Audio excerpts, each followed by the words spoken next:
Hello, fellow night owl.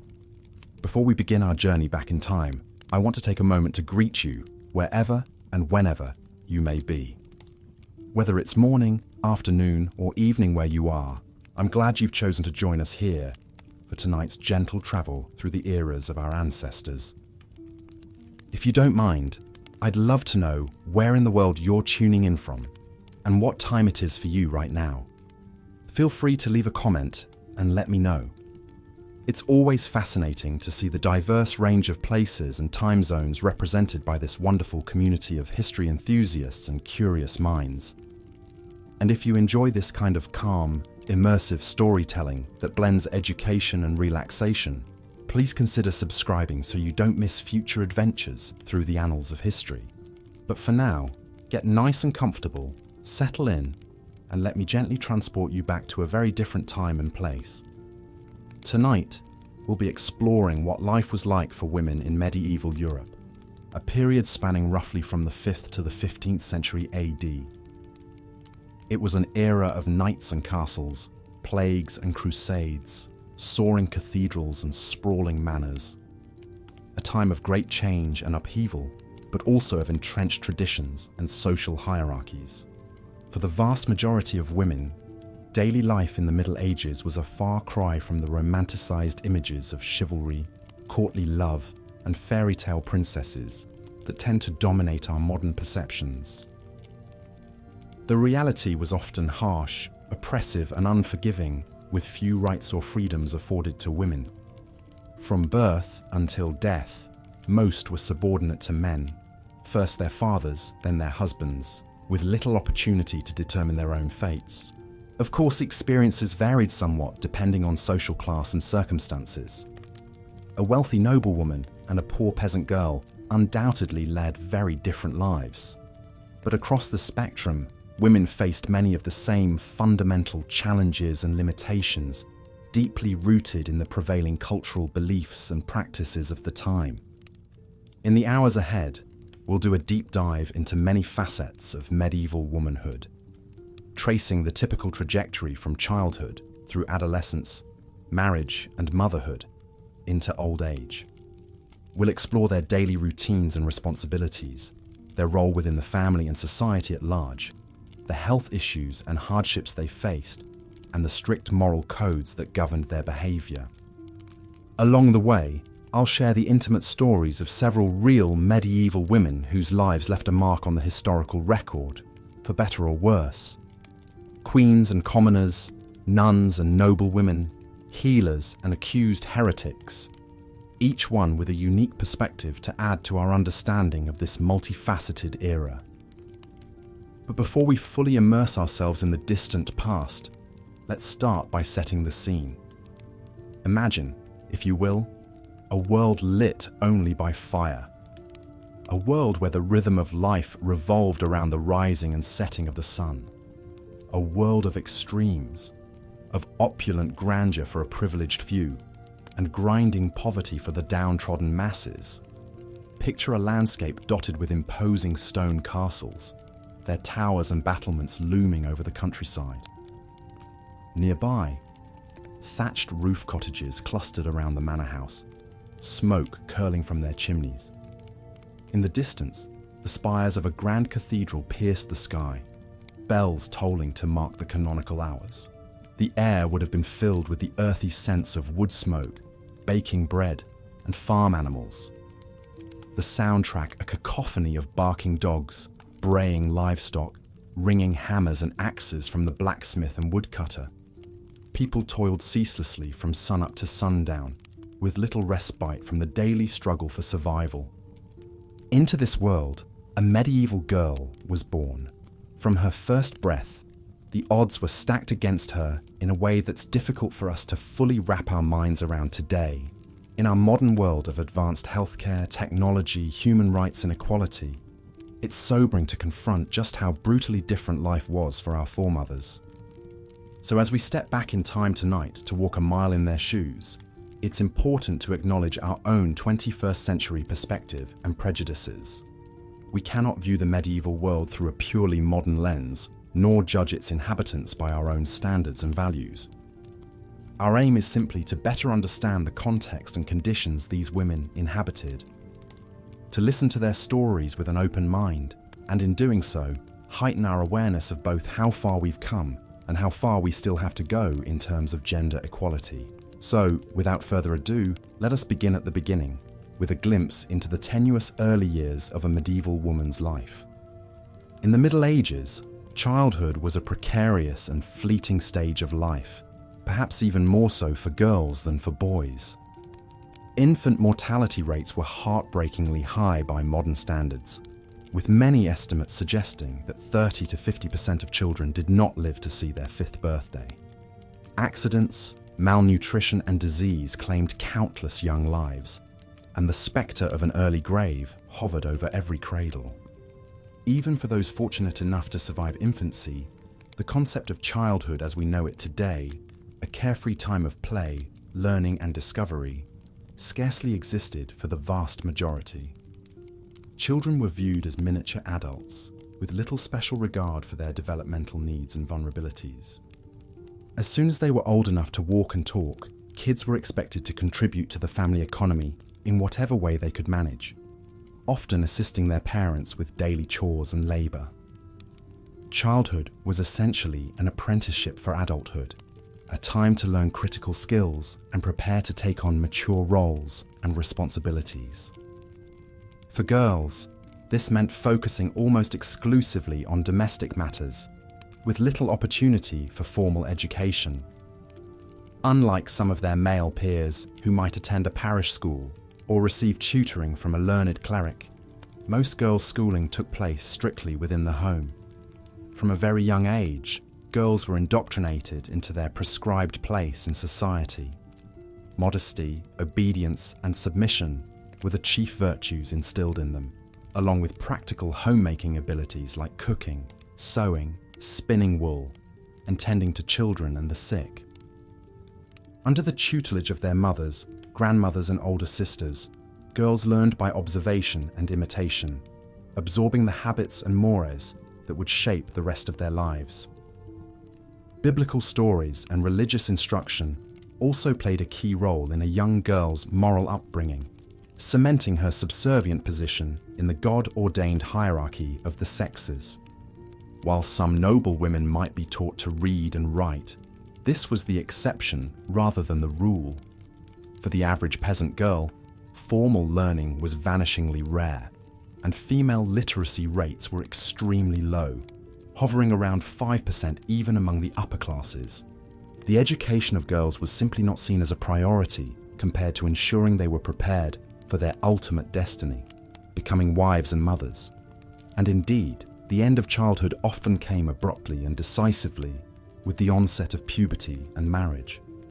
In the Middle Ages, marriage was less about love or personal fulfillment than it was a pragmatic arrangement designed to strengthen family alliances, increase economic stability, and produce the next generation.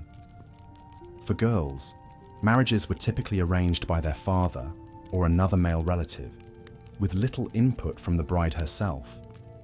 Legally, the minimum age for marriage was 12 for girls and 14 for boys, though betrothals and negotiations might begin much earlier. In practice, however, most women married in their late teens to early 20s, especially among the peasantry, where girls were vital sources of domestic labour for their birth families. Still, it wasn't entirely uncommon for very young girls, particularly in noble and royal circles, to be married off to much older men for political or financial gain. We can only imagine the terror and trepidation of a sheltered adolescent girl barely past the threshold of puberty, faced with the prospect of leaving her family to join a stranger's household. One poignant example of such a child bride was Isabeau of Bavaria, who at age 15 was wed to King Charles VI of France, a man 16 years her senior. A renowned beauty plucked from the minor nobility, Isabeau was a pawn in a political alliance between France and Bavaria, her personal feelings ultimately of little consequence. Thrown into the strange and glittering world of the French court, the young queen was woefully unprepared for the weighty responsibilities that awaited her.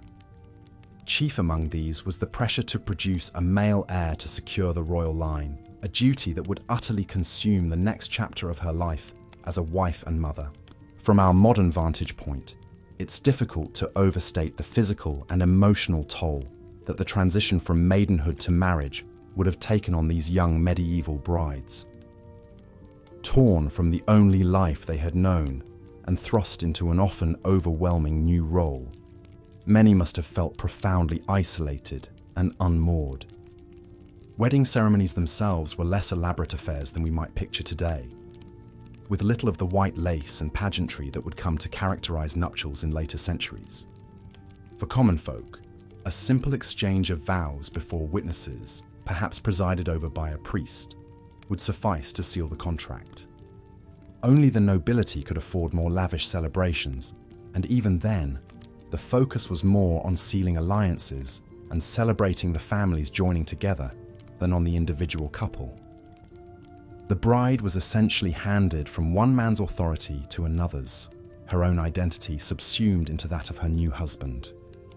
In some cases, marriage also marked a definitive break between a woman and her birth family. While poor peasant brides usually stayed close to their parents, it was customary for a new wife to leave her childhood home and move into the household of her husband and in-laws. There, she would be expected to quickly adapt to an unfamiliar domestic hierarchy, learning to navigate relations with her husband's kin while establishing her own place in the pecking order. Integrating smoothly into this new family unit could be a real challenge, especially for young brides still learning to manage a household on their own. But of all the weighty responsibilities that a young wife shouldered, none was more consequential or potentially perilous than the expectation that she would bear children early and often.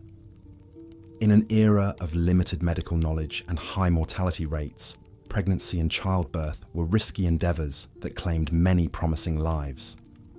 Join me next time as we explore the joys and sorrows of medieval motherhood, the pressure to produce heirs, the scorn faced by those who bore only daughters, and the heart-wrenching losses endured by women of all stations. We'll get to know one of the era's most fascinating maternal figures in Eleanor of Castile, and trace her turbulent reproductive history across decades of queenship. Until then, I hope you'll take a moment to reflect on the little girls of the Middle Ages, the would-be brides and mothers whose childhoods ended almost before they began. Try to imagine yourself in their embroidered slippers, facing an uncertain future in an unforgiving world. Sleep well, and know that when next we meet, we'll once more shine a light into history's hidden corners and give voice to the often voiceless women who lived there. For theirs is a story that deserves to be told, no matter how distant or difficult it may be. Thank you, as always, for spending this time with me. Sweet dreams, and I'll see you soon for another boring bedtime story plucked from the pages of our collective past. Until then, farewell. As we've seen, medieval women were subject to intense oppression and restriction in virtually every area of life. From birth to death, their existences were tightly controlled by the men around them: fathers, husbands, brothers, priests. A woman had little autonomy over her own body, mind, or destiny. She was always under the watchful eye of male authority figures, quick to punish any perceived transgressions. The harsh morality of the Middle Ages, rooted in religious doctrine, placed women in an impossible bind. On one hand, church teachings cast women as inherently sinful and morally weak, daughters of temptress Eve. Their beauty was seen as a threat, a tool for leading men astray. Women were expected to cover their hair and dress modestly to avoid inflaming male lust. At the same time, as wives and mothers, women's primary duty was to be obedient, chaste, and pure. Any hint of flirtatiousness or sexual impropriety could ruin a woman's reputation. Adultery, even if committed by a husband, was always seen as the wife's failure. A jealous or disgruntled husband could easily accuse his wife of infidelity, condemning her to punishment. And those punishments for accused adulteresses were brutal and humiliating. A woman might be paraded through the streets stripped to the waist, while a town crier announced her sins. She could be whipped, dunked in water, or locked in the stocks while crowds jeered and threw rotten food. In extreme cases, the penalty was death. But a woman need not even commit a crime to be subjected to public mortification. Gossiping, scolding, and nagging were also cause for painful embarrassment, like the scold's bridle. This iron muzzle enclosed the head with a metal bit pressing down the tongue. The accused woman would be led through town to endure mockery and shame. Even for those rare women who sought a religious vocation, freedom remained elusive. Nuns lived ascetic lives, with their days dictated by rigid prayer schedules and their bodies concealed under shapeless habits. Silence was golden. A nun was to be seen and not heard. A few women went to even further extremes, voluntarily imprisoning themselves for life as anchoresses. These religious women were quite literally walled into small cells attached to churches, with only a small window to pass food and receive the sacrament. Most would never emerge again, having freely chosen this grim fate. One of the most famous anchoresses was the English mystic Julian of Norwich. As a young woman, Julian became gravely ill and experienced a series of divine visions. After recovering, she decided to withdraw from the world and live in permanent seclusion. For decades, Julian lived in her cramped anchor hold, spending her days in prayer and meditation. She wrote about her mystical experiences in her book, Revelations of Divine Love, believed to be the first English language book written by a woman. Julian found spiritual freedom in her confinement, but for most, it was a grim sentence. As Julian scribbled away in her cell, most medieval women toiled in backbreaking drudgery. Their daily reality was nothing short of a waking nightmare by modern standards. Domestic violence were facts of life, seen as a husband's prerogative to correct an erring wife. The story of Marguerite of Flanders illustrates just how vulnerable even highborn women could be. Marguerite was the daughter of King Louis II, an heiress expected to make a glittering dynastic marriage. Instead, she was abducted several times by her husband, the cruel Davesen, who kept her imprisoned for years. Marguerite endured unimaginable abuse at his hands, bearing many children. When Marguerite finally escaped and fled to her father, her ordeal was far from over. The king sided with his daughter at first, but Davesen successfully argued in court that a wife was essentially the property of her husband. Poor Marguerite was forced to return to her abuser, who continued to torment her until his death. The tragic plight of this French princess was sadly all too common. Women were essentially chattel belonging to men. Without the protection of family or fortune, common women were utterly disposable. A rural woman might break her back doing farm labor from dawn to dusk, or injure herself hauling water and firewood. Her exhausted body would be expected to produce a brood of children, always hoping for sons.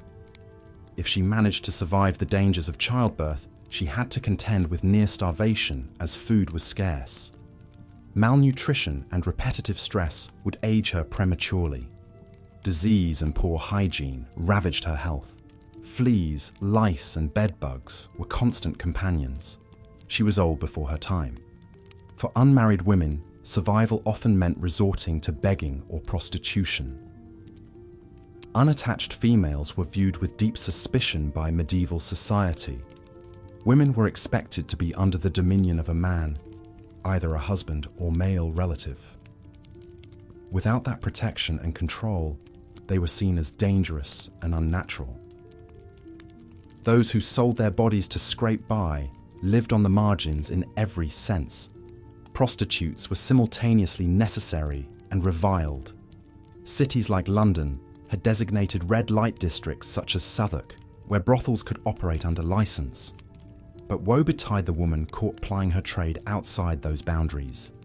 Severe fines and time in the stocks awaited them. As bad as their situation was, prostitutes still fared better than other desperate women. Those who sank into vagrancy or joined wandering bands of criminals risked brutal treatment at the hands of the law. Medieval justice was swift and merciless. Women could be flogged, branded, or subjected to mutilation for crimes as petty as theft. But all women, whether princess or prostitute, lived in the shadow of an even darker threat. The spectre of violence against women loomed large, an inescapable hazard. Men of all classes, from nobles to peasants, saw the women around them as fair game to be used and abused. The notion of consent was virtually non-existent. Only if the victim was an unmarried virgin, ideally of good family, were her claims taken seriously. Even then, the best she could hope for was that her attacker might be pressured into marrying her.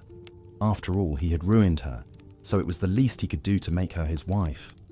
The woman's feelings in the matter were irrelevant. Perhaps nothing illustrates the precarious position of medieval women as much as the fear of witchcraft accusations that hung over their heads, like the sword of Damocles.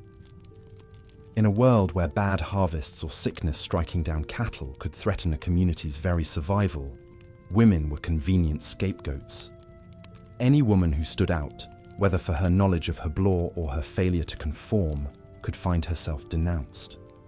Midwives and female healers were especially vulnerable, targeted for their dark arts.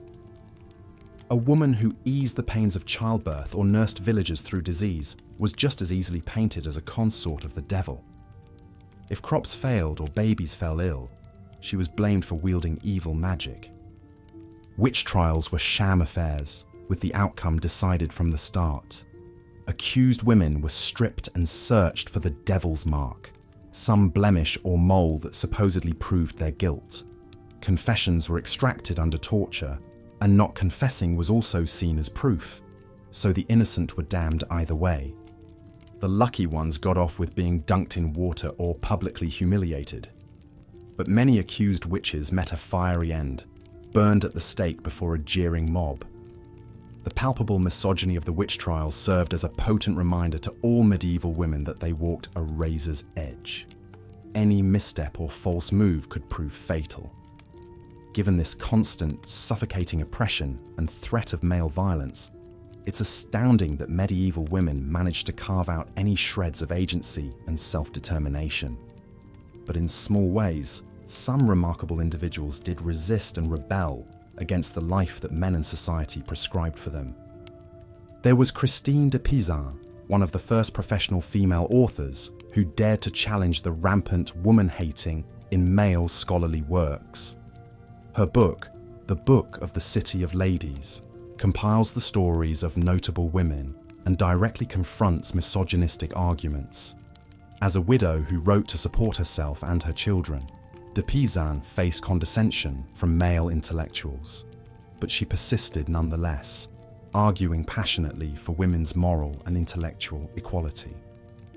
Centuries ahead of her time, de Pizan planted the early seeds of what would eventually blossom into feminism.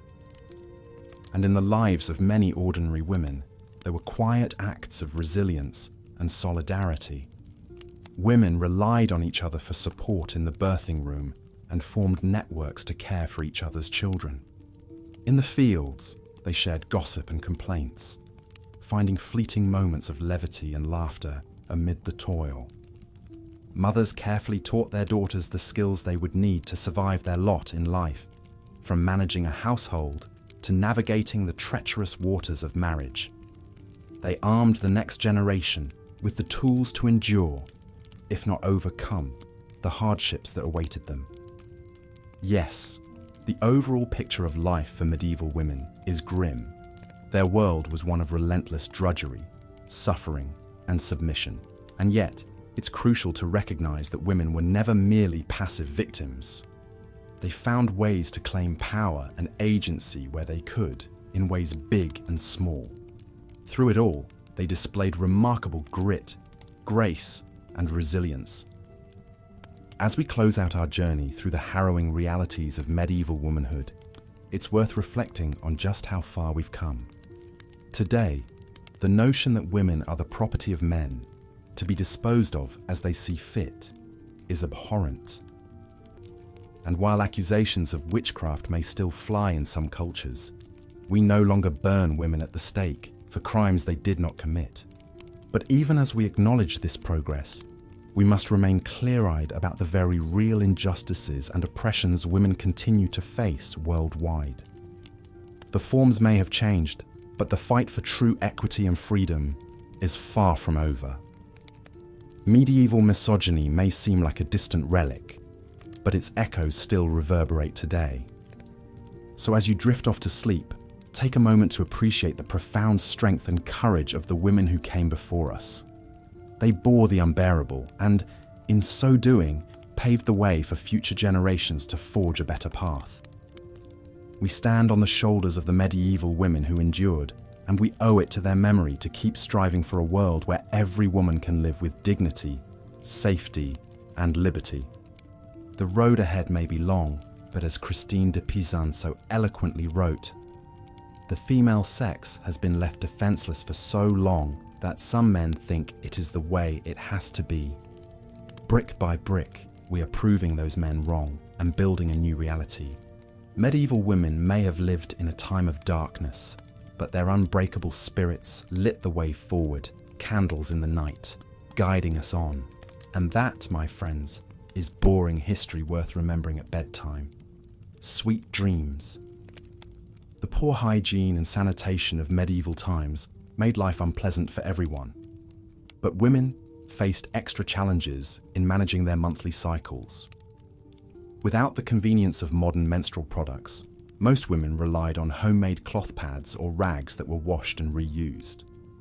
These offered minimal absorption and leak protection. Some women resorted to using grass, hay, sheep's wool, or even moss to stuff into their undergarments during their periods. Needless to say, chafing and infections were common problems. Bathing was a rare luxury for medieval women of lower classes. Even if they had access to a river or stream for washing, the water was often polluted with human and animal waste, spreading diseases. Most people subscribed to the belief that water could carry sickness into the body through the pores of the skin. This led to infrequent bathing, maybe a few times per year, supplemented by sponge baths. Lice and fleas were rampant. Laundry was another constant battle. Clothing had to be washed by hand in a pot over the fire or in a river, scrubbed against a washboard, then wrung out and hung to dry. The process was backbreaking and time-consuming. Wet, heavy clothing placed near the fire was a burn risk. Most families owned only 1 to 2 sets of clothing that were worn threadbare, making the laundering even more difficult. In the castles and manor houses of the nobility, standards of cleanliness were somewhat better, but still fell far short of modern expectations.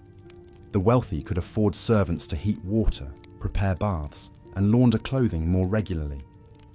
Scented oils and herbs masked odours. However, even the grandest stone fortress lacked running water, flush toilets, and proper waste disposal. Chamber pots were emptied out windows into the courtyards. It's telling that one of the most popular and precious wedding gifts an aristocratic medieval bride could receive was a flea fur, a fur wrap meant to attract fleas away from the body. Pests were inescapable. Rats scurrying through bedchambers and banquet halls spread the fleas that carried the bubonic plague. When the Black Death swept through Europe in the 14th century, it wiped out an estimated 60% of the population. Women were on the front lines of nursing the sick and mourning the dead. The widespread death and devastation of the plague years disrupted society and accelerated changes in medieval medical practices. Tending to the ill fell largely on women in their roles as wives, mothers, midwives, and nuns. At a time when physicians were expensive and few in number, the care women provided was critical. Convents often served as hospitals of last resort for the poor and destitute. Elderly nuns passed down herbal folk remedies to their novices. Some women parlayed their healing knowledge into careers as midwives, apothecaries, and surgeons. In the 14th century Paris, Jacqueline Félicien de Almania was put on trial by the medical faculty of the University of Paris for illegally practicing medicine as a woman. Her patients, including priests and noblewomen, testified on her behalf, praising her diagnostic and treatment skills that surpassed male physicians. Nevertheless, she was excommunicated and barred from practicing further. It was a rare woman who managed to succeed in the male-dominated medical field. More often, a woman's home remedies were labelled as witchcraft and superstition. Anyone deviating from approved church doctrine ran the risk of being branded a heretic or witch. Midwives were especially vulnerable to accusations of sorcery if a baby or mother died in childbirth.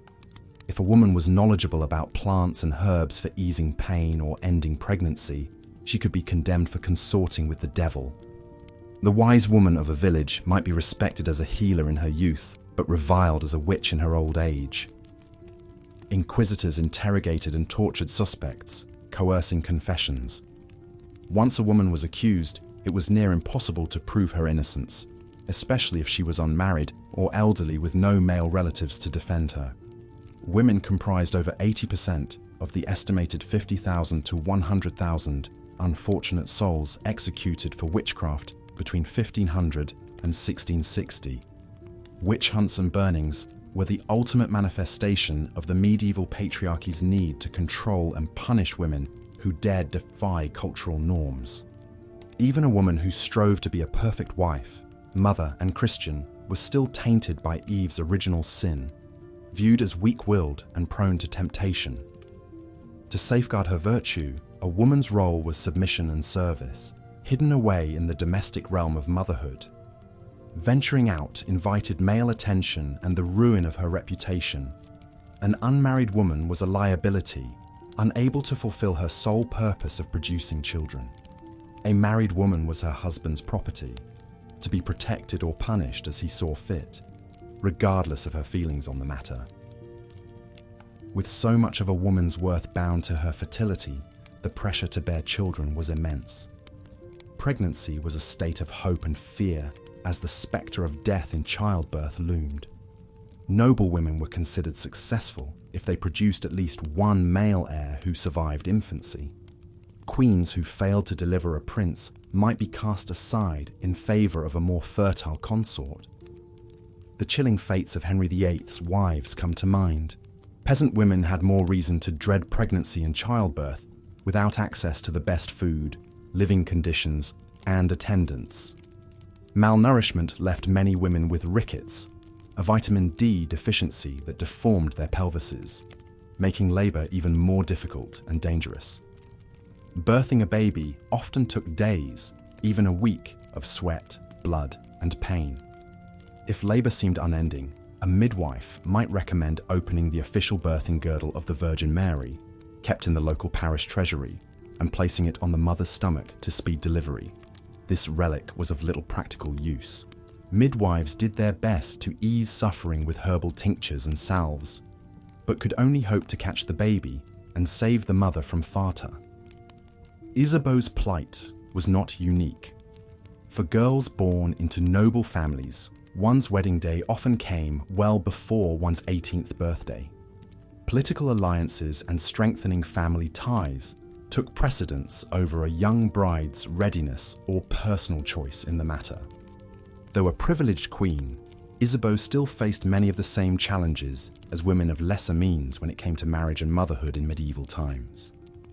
The pressure to produce a male heir weighed heavily. A woman's worth was largely measured by her fertility and the number of surviving sons she bore. Failure to deliver a boy brought shame and scorn. Even for queens, childbirth was a harrowing ordeal, fraught with danger in an age of crude medical knowledge. With each pregnancy, a woman quite literally took her life in her hands. Queen Eleanor of Castile, wife of Edward I of England, endured a staggering 16 pregnancies over 28 years in the late 13th century. Remarkably, she survived them all, though many of the children sadly did not. Her trials were a testament to the strength and resilience of medieval women in the face of unimaginable adversity. For the great majority who were commoners, not queens, daily life revolved around a relentless string of household chores and back-breaking labor from sunup to sundown. If a woman wasn't cooking, cleaning, sewing, or looking after children, she was likely toiling alongside her husband in the fields, fetching water or gathering firewood. Privacy was a luxury largely unknown to the average family in the Middle Ages. Most dwellings were small, cramped spaces where everyone ate, slept, and passed their lives in very close quarters.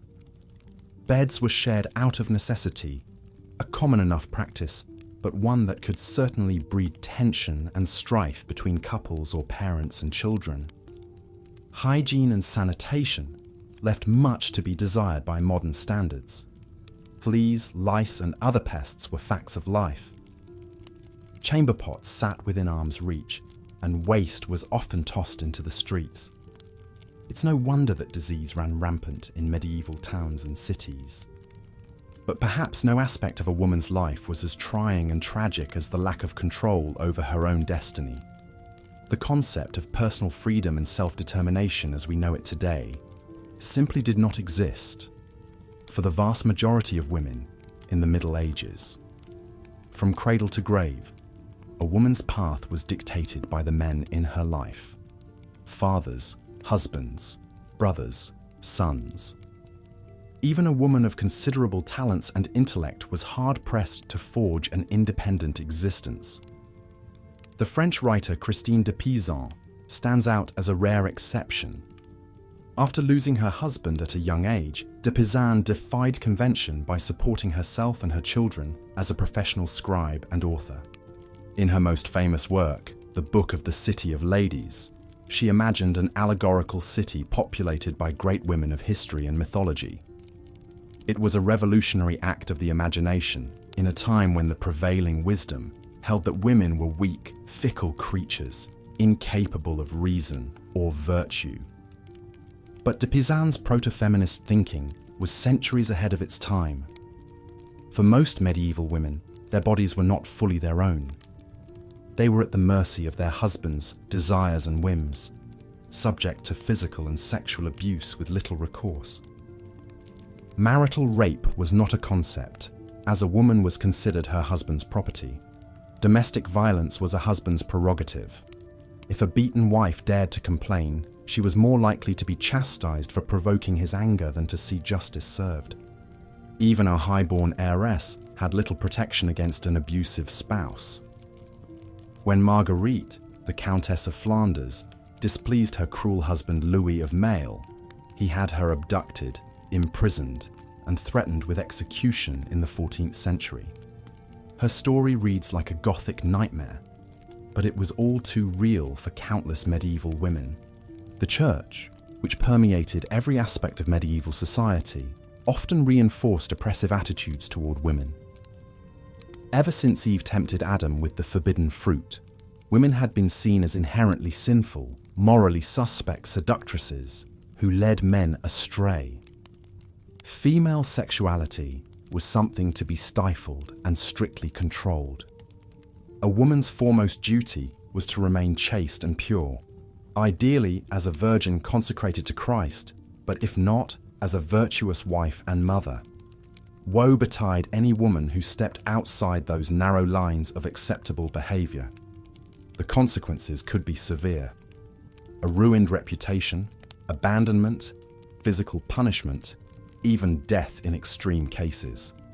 Some pious women sought to escape the dangers and disappointments of the outside world by retreating into religious seclusion. The English mystic Julian of Norwich chose to be walled into a small cell attached to a church in the early 15th century, receiving food and necessities through a small window. There, she spent decades in solitary prayer and contemplation, even writing a remarkable series of revelations. For her, the anchoress's cell meant safety and spiritual purpose. But to modern eyes, it looks a lot like solitary confinement. As we've seen, life for the medieval woman was defined by constriction, of opportunity, of body, of spirit. Corseted by rigid gender roles, cosseted by religious doctrine, confined to the domestic sphere, She endured tremendous hardship and often died young. But then, as now, women found ways to make their mark, to assert their agency, to fight back against their oppression in ways big and small. Through grit and grace, fury and faith, tears and toil, they persevered. Though the centuries have brought hard-won freedoms and progress, the spectre of misogyny that haunted the Middle Ages has not fully released its hold on the present day. In our own time, we are still reckoning with many of the same issues: unequal treatment, the policing of women's bodies, gender-based violence and discrimination. In learning about the trials faced by our foremothers, we come to appreciate their strength all the more, and to see how far we have yet to go. As we remember the women of the distant past, we honor their sacrifices, their indomitable spirit in the face of adversity. We owe it to them to keep striving for a world in which a woman's worth is measured not by the sons she bears or the home she keeps, but by the force of her intellect, the depth of her compassion, the fire of her conviction, the greatness of her soul. The gloom and chill of a typical medieval peasant dwelling is difficult for us to fathom today, accustomed as we are to modern comforts and conveniences. Imagine, if you will, a 1 or 2 room hovel, walls erected from wooden stakes interwoven with sticks and packed with a crude mixture of mud, straw, and manure. The floor was simply hard-packed dirt, trodden by the feet of generations. If the family was slightly better off, they might enjoy the relative luxury of a few rough-hewn wooden planks laid across the earthen floor. But there would be little respite from the damp and the cold seeping up from the ground, chilling one to the bone. The thatched roof overhead might keep out the worst of the rain, but it was a constant battle to patch the leaks and keep the vermin at bay. In one corner of this dismal abode, a medieval woman crouched over the hearth, stoking the smoky fire. Soot stained her face and homespun woolen dress. Her reddened, chapped hands expertly wielded a cast-iron pot, stirring a watery pottage, the mainstay of a peasant family's diet. Into the bubbling liquid went whatever meagre vegetables could be spared from the harvest, along with a precious scrap or two of salted pork on a feast day if they were lucky. This was the domain of the medieval housewife, a dim, suffocating world bounded by the bare earthen walls of the cottage and the muddy trackways of the village beyond. From dawn to dusk, her life revolved around an unceasing round of toil, feeding the fire, hauling water, cooking, spinning, sewing, washing, scrubbing, and tending to the needs of her husband and children. A woman's work was never done, as the old saying goes, and nowhere was this truer than in the Middle Ages. While her husband laboured in the fields, or perhaps plied a trade as a blacksmith or carpenter in the village, a woman's place was firmly in the home. Her role was to be the subservient caretaker, with little thought given to her own needs, desires, or ambitions. The tools of her trade were simple and few: a couple of cast-iron pots, some wooden bowls and utensils, a stone quern for grinding grain into flour, a spindle and distaff for spinning wool into thread. With these meagre implements, she was expected to work domestic miracles, stretching scant resources to feed and clothe her family. But even as she stirred the pottage and kneaded the dense black bread that was the staple of the medieval peasant diet, a woman's mind might drift to higher things. The village priest's Sunday sermon had spoken of the Virgin Mary, that paragon of feminine virtue who had birthed the Saviour himself. Surely there must be some greater purpose to a woman's life than this endless drudgery. Such dangerous thoughts were quickly quashed, however. For a medieval woman, the path to salvation lay not in grandiose dreams, but in humble submission to her husband and to God. To strive for anything more was to risk accusations of pride, willfulness, or worst of all, witchcraft. No, far better to keep one's head down, one's virtue intact, and pray for the best in the life to come. For in the mortal realm, a woman's lot was one of unrelenting hardship and servitude, and woe betide any woman who dared to step out of line or question her station, as we shall see in the stories to come. One such woman who dared to dream of a different kind of life was Christine de Pizan, born in Venice in 1364. Christine's father was a renowned physician and astrologer who secured a position at the court of King Charles V of France when Christine was just a small child. Growing up in the rarefied intellectual atmosphere of the royal court, Christine enjoyed the very best education available to a medieval girl. She learned to read and write in Latin and French, studied classic works of literature and philosophy, and even had access to the king's magnificent library, a repository of knowledge unimaginable to most of her contemporaries. Her father, progressive for his time, believed in cultivating his daughter's mind and encouraged her scholarly pursuits. At the age of 15, Christine was married off to a nobleman named Etienne de Castel. It was an arranged match, as was typical for the time, but by all accounts, the couple grew to love and respect one another deeply. Christine bore 3 children and settled into the expected role of a dutiful wife and mother. But Christine's domestic tranquility was not to last. In the space of a few short years, she lost her beloved husband to an outbreak of plague, followed by her father's death soon after. At the age of 25, Christine found herself a widow and an orphan, left alone to fend for herself and her young children in a world that had a little use for an educated woman without a man's protection. Facing financial ruin and the loss of her cherished library, Christine made a courageous and virtually unprecedented decision. She would support her family through her writing, becoming one of Europe's first professional female authors. With quill and ink, Christine carved out a place for herself in the almost exclusively male domain of medieval literature. She began by writing love ballads and devotional poetry, genres deemed suitably feminine and unthreatening. But as her confidence and reputation grew, Christine turned her mind to weightier matters. In her most famous work, The Book of the City of Ladies, she crafted an impassioned defense of women against the misogynistic attitudes of her time. With elegant, incisive prose, Christine dismantled the pervasive notion that women were inherently morally and intellectually inferior to men. She argued that women were just as capable of virtue, learning, and leadership as their male counterparts, if only they were given the chance to prove themselves. Through a series of vivid biographical sketches, Christine celebrated the accomplishments of great female scholars, artists, warriors, and saints throughout history. From the ancient world to her own time, she highlighted women who had overcome overwhelming odds to make their mark on the world. There was the famed scholar Hypatia of Alexandria, brutally murdered by a mob for daring to teach philosophy and mathematics. The fearsome Queen Semiramis of Assyria, a brilliant military tactician who conquered vast swaths of the ancient world. And the saintly mystic Hildegard of Bingen, whose divine visions and soaring musical compositions had earned her renown throughout Christendom. With each story, Christine chipped away at the edifice of misogyny, making a powerful case for the fundamental equality of the sexes.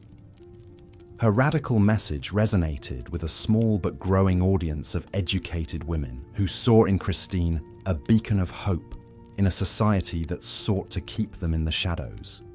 Of course, Christine's proto-feminist views were not well received by the male establishment. She endured harsh criticism and mockery from some quarters, dismissed as a shrill harpy or a delusional madwoman. Her own lifelong struggle for recognition and respect was a testament to the deeply entrenched barriers faced by medieval women with ambitions beyond hearth and home. But Christine refused to be silenced. She continued to write prolifically until her death around 1430, leaving behind a body of work that would influence generations of women to come. Her legacy is a shining example of how one woman's voice, raised in defiance of oppression, could echo down through the centuries. As we continue our journey through the lives of medieval women, keep Christine de Pizan in mind as a rare flicker of light amidst the darkness. For most of her contemporaries, the possibilities she represented of an independent intellectual life were little more than an impossible dream. Marguerite's story illustrates the precarious position of even noble and high-born women in medieval society. Though an heiress of considerable wealth and status, she was still ultimately at the mercy of the men in her life, to be traded and treated as a possession. The fact that there were few real consequences for her husband's brazen abduction shows how such acts of gendered abuse and oppression were often tolerated or overlooked. A woman's well-being was simply not a priority. Of course, women of lower classes had it even worse. With little money or status to shield them, peasant women were easy targets for exploitation by lords, masters, and even their own husbands or fathers. Domestic abuse was rampant, seen not as a crime, but as a man's way of controlling his wife and daughters. According to church doctrine, a woman's duty was to obey and submit. If she stepped out of line, violence was considered an acceptable form of discipline. Making matters worse, women had very little recourse or protection under the law. In most parts of medieval Europe, they couldn't press charges against an abuser, request a separation, or seek justice in their own name. Neighborly intervention was rare as domestic matters were considered private. Unless abuse was egregious and notorious enough to become a public scandal, women were expected to endure in silence. To leave a marriage was to risk complete social ruin. Only in the most extreme cases of cruelty might a noblewoman appeal to her own family or the church for help. But such requests were not always heeded. After all, a wife was a husband's property, his to treat as he pleased within the privacy of the home. It was not uncommon for a beaten wife to be sent back to her abuser after a brief respite. Unless her family could afford to quietly retire her to a convent, her options were bleak. The underlying vulnerability of women's position is perhaps best exemplified by one of the most famous abduction cases of the Middle Ages, that of Marguerite of Flanders. Born in 1350, Marguerite was the only daughter of Louis II, Count of Flanders. As his sole heir, she stood to inherit one of the richest territories in Europe, making her a prime catch on the medieval marriage market. At the tender age of 11, she was wed to Philip of Rouvre, Duke of Burgundy, but he died just 4 years later, making teenage Marguerite a very wealthy widow in need of a new husband. Her father swiftly arranged another political match, this time to Philip the Bold, also of Burgundy. However, another suitor was waiting in the wings, Marguerite's own cousin Louis III, Count of Flanders. Louis was eager to keep control of Flanders within the family, so in a brazen move, he abducted his young cousin, spiriting her away to Ghent. The poor girl had little say in the matter, as the men in her life fought over her considerable fortune. Though her father eventually retrieved her and saw through the original betrothal to Philip, the whole sordid affair demonstrates how even elite women were pawns in the power struggles of men. Such casual misogyny and oppression seeped into all aspects of a medieval woman's life, even the spiritual. The teachings of the Catholic Church in this period were heavily imbued with notions of female subservience, sinfulness, and sexual temptation. Ever since Eve took a bite of that forbidden fruit, women were seen as morally weaker and more prone to vice than men. As descendants of Eve, women were considered inherently more lustful, vain, emotionally unsteady, and intellectually deficient. These supposed flaws justified their subordination to cool, rational men who were tasked with controlling women's behavior for their own good and that of society. The Church taught that virtuous women were obedient, chaste, modest, quiet, and diligently domestic, always working in service of their fathers, brothers, and husbands. Any deviation from this pious feminine ideal was swiftly condemned. Outspoken, defiant, ambitious, or opinionated women were seen as unnatural and dangerous threats to the social order.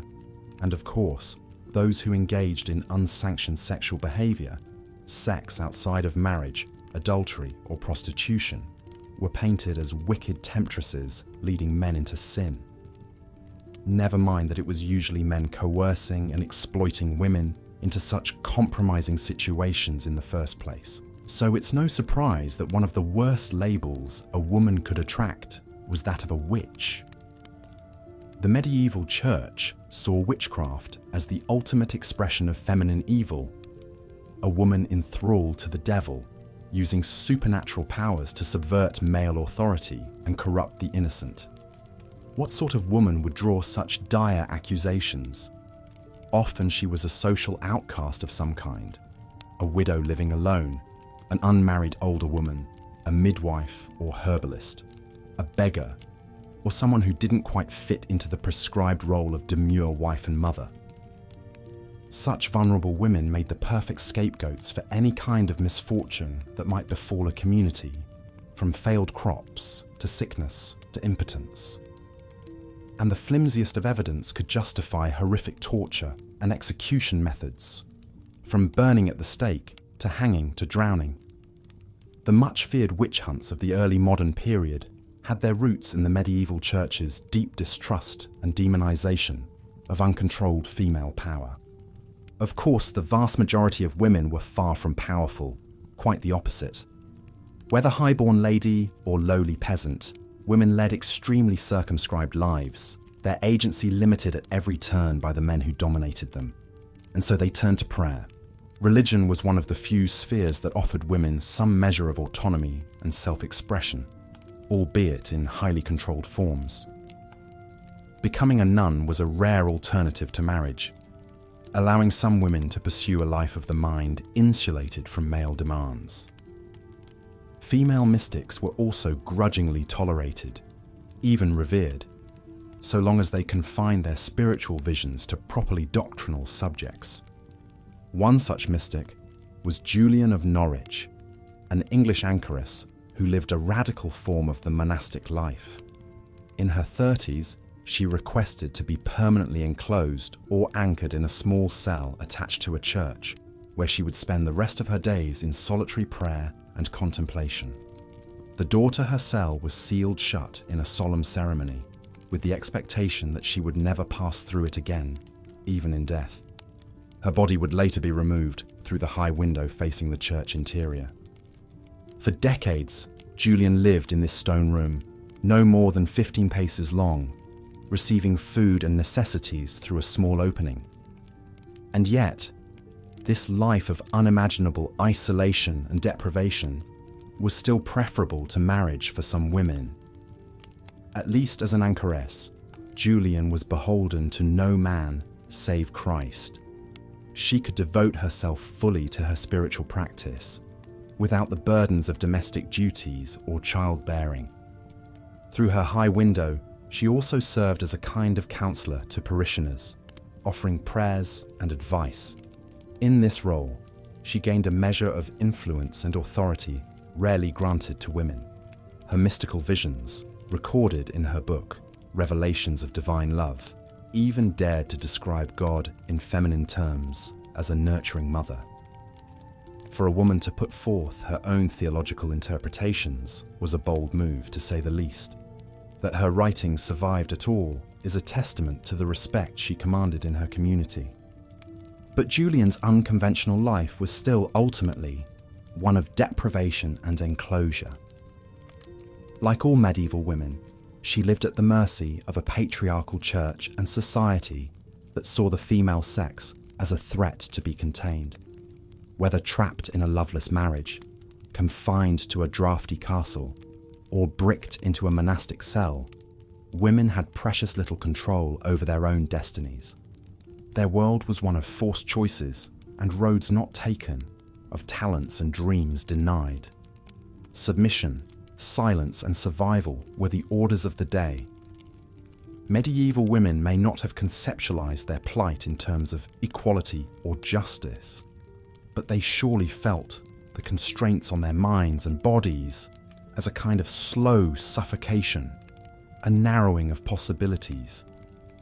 And yet they endured, They found what slivers of light they could in the darkness.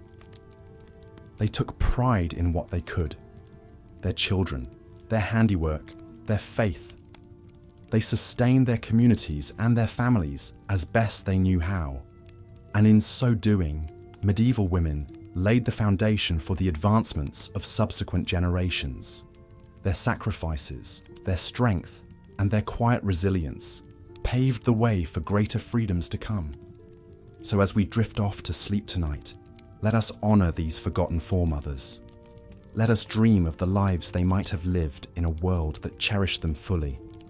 And let us carry their stories forward, recognizing how far we've come and how far we still have to go.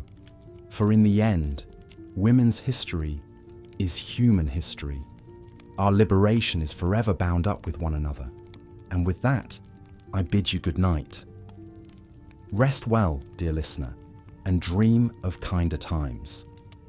Marguerite's harrowing tale illustrates the precarious position of even noble women in medieval society. At the whims of men, their choices and consent mattered little. A woman, especially a wife, was property to be seized and exploited. Unfortunately, such disregard for women's bodily autonomy pervaded all levels of society. Domestic violence was rampant, with husbands entitled to physically chastise their wives as they saw fit. As the 15th century Liber Extra decreed, a man may chastise his wife and beat her for her own correction, for she belongs to him, so may he chastise her. Peasant women often bore the brunt of their husbands' frustrations over grueling field labour, meagre food, and wretched living conditions. With large families crammed into tiny cottages, privacy was non-existent and tempers short. The wine and ale consumed to stave off hunger, and contaminated water certainly didn't help matters. Higher up the social ladder, aristocratic husbands might exercise a bit more restraint with their beatings to avoid marring their wives' appearances. However, spousal abuse remained common, if more discreet. A noblewoman was still her lord's property to discipline as he pleased behind chamber doors. Her wifely duty was to submit to his authority in all things. Of course, the ultimate violation was marital rape, a concept that didn't even exist in the medieval mindset. As marriage was primarily a vehicle for men to produce legitimate heirs, a husband had an unfettered right to sexual access to his wife's body. Her willing participation was deemed irrelevant. These attitudes were only reinforced by both religious doctrine and the era's rudimentary medical knowledge. Church teachings portrayed women as inherently sinful, lustful creatures who needed to be kept firmly under male control. Female desire was an aberration, whereas male desire was natural and unavoidable. If a husband forced himself on his wife, well, perhaps her wanton behavior had triggered his base urges. Medical texts, meanwhile, claimed that female seed had to be warmed and stimulated to procreation by vigorous action of the male rod. Women's enjoyment was considered essential to conception. By this logic, if a wife became pregnant, surely she must have been a willing participant in the act, regardless of her objections. Between victim blaming and biological misunderstandings, women who suffered sexual violence had little recourse. Speaking out earned scorn, skepticism, and accusations of seduction. She wanted it. She tempted him into sin. The medieval Rupling poem even advised, what you can't prevent, you might as well enjoy. Thus, in the face of assault, a woman's best hope was to avoid pregnancy and additional shame. Midwives and healers passed down secret recipes for herbal abortifacients and contraceptives. Pennyroyal, tansy, and certain fungi could induce miscarriage, while rue and Queen Anne's lace, or wild carrot seed, worked to prevent conception. Discreet networks of women quietly shared such illicit knowledge. However, even these small rebellions against men's tyranny over their bodies put women at risk of hemorrhage, infection, and worse, accusations of witchcraft. The medieval mindset simply could not conceive of women controlling their own reproductive fates. Anything that enabled them to thwart a husband's prerogative or a God-given pregnancy was surely the devil's work. Perhaps most tragically, some women internalized this oppression, coming to believe they deserved no better than the abuses heaped upon them. When marriage was a woman's only option, and her husband her lord and master, what other choice did she have but to submit? How could she imagine any other way? Yet despite the trauma inflicted on both flesh and spirit, medieval women endured. They tended to each other's wounds, whispered words of solidarity, and in quiet moments, composed lives that transcended their suffering. Through sheer grit, they carried on being dutiful wives, loving mothers, and keepers of self in a world that granted them precious little. Continuing this time-worn tradition of female resilience was an English mystic who rose to become one of the most influential Christian theologians of her age. Yet her cloistered existence began not entirely by choice, but as a last resort for an unmarriageable woman. Born in 1343, the woman history knows as Julian of Norwich was likely a surplus daughter in a noble family fallen on hard times. With no dowry or influential connections, her options would have been bleak, a burdensome spinster dependent on begrudging relatives, or a life of back-breaking farm labour. For such undesirable women, the convent offered both refuge and a veneer of respectability.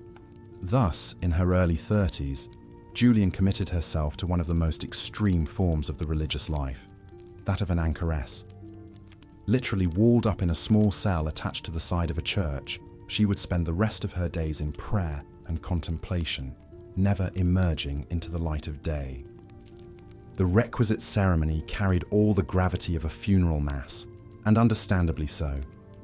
An anchoress bade a permanent farewell to the world of the living.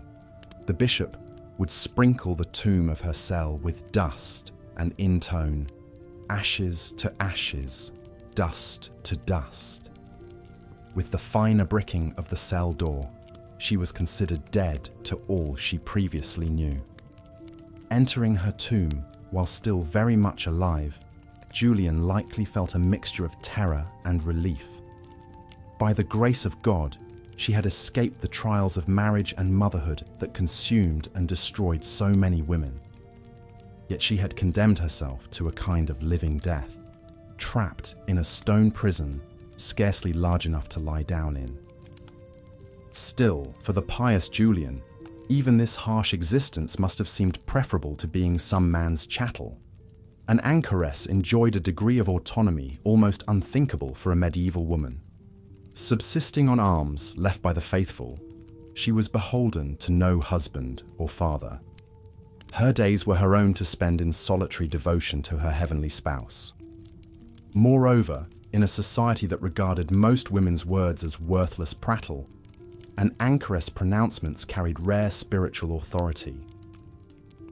Townsfolk would flock to the small curtained opening in Julian's cell to pour out their sins and troubles, hoping to receive divine wisdom from the holy woman's lips.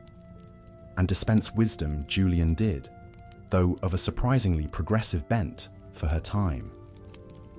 In 1373, she experienced a series of vivid visions during a near-fatal illness. These mystical showings radically upended traditional Christian teachings about sin, damnation, and a wrathful God. Critically, her visions centered on Jesus' Mother Mary and the motherhood of God. Julian saw the divine as a nurturing parent who cherished all creation and could never condemn any beloved child to eternal hellfire. God is our mother as truly as he is our father, she proclaimed. In our mother Jesus, we grow and develop. In mercy, he reforms and restores us. This tender maternal theology stood in stark contrast to the harsh patriarchal view of women as wicked temptresses and sullied vessels of sin. For Julian, it was men's pride and reckless buying of love that marred God's perfect handiwork. Women, like Mother Mary, embodied the purest form of Christ-like love and mercy. When Julian recorded her subversive insights in revelations of divine love, she became the first woman to write a book in the English language. Despite her physical confines, her radical compassion seeped out to permeate the popular religious imagination. Decades after her walled entombment, local people still referred to her as Dame Julian, who is living at Norwich. Indeed, though Julian's body remained immured in her anchor hold, her mind and soul roamed free. Within her cell, she created an interior world of meaning and beauty that defied the brutality without. For her and many solitary female mystics, the convent was both a refuge and a rare opportunity for intellectual and spiritual self-realization. Still, Julian's unlikely triumph can't negate the tragedy of medieval women's overall plight. That a lifetime of walled solitude was one of their better options speaks to the soul-crushing limitations they faced. The vast majority never escaped the domestic prisons that constrained them from cradle to grave. Yet lying here in the dark, listening to their softly unspooling stories, perhaps we can extend them the same mercy Julian saw in the mother heart of God. We can honor their suffering, resilience, and indomitable will to endure and find meaning despite it all. And in so doing, we strive to create a world where no woman need choose between a physical or mental tomb to know her own worth. But again, the Church offered one surprising path forward for some women, pursuing a life devoted to faith. For a select few, joining a convent provided an alternative to marriage and motherhood, a chance to gain influence and exercise their minds.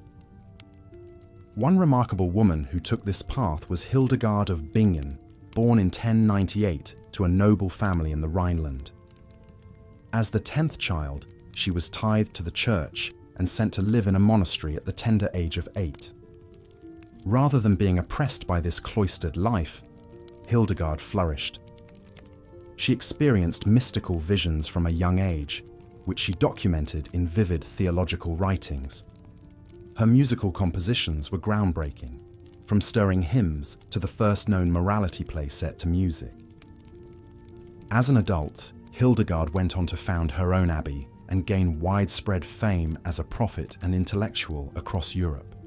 She corresponded with popes, emperors, and kings who sought her spiritual insights and advice. Her expertise spanned religion, science, medicine, and philosophy. She used her knowledge of herbal remedies to treat sick nuns and local villagers. While Hildegard's brilliance was exceptional, her story illustrates how monastic life offered an oasis of learning and culture for women. Behind abbey walls, nuns could devote themselves to scholarly pursuits that were off-limits to their married peers. They spent their days in prayer, meditation, tending gardens, and producing incredible works of art and literature.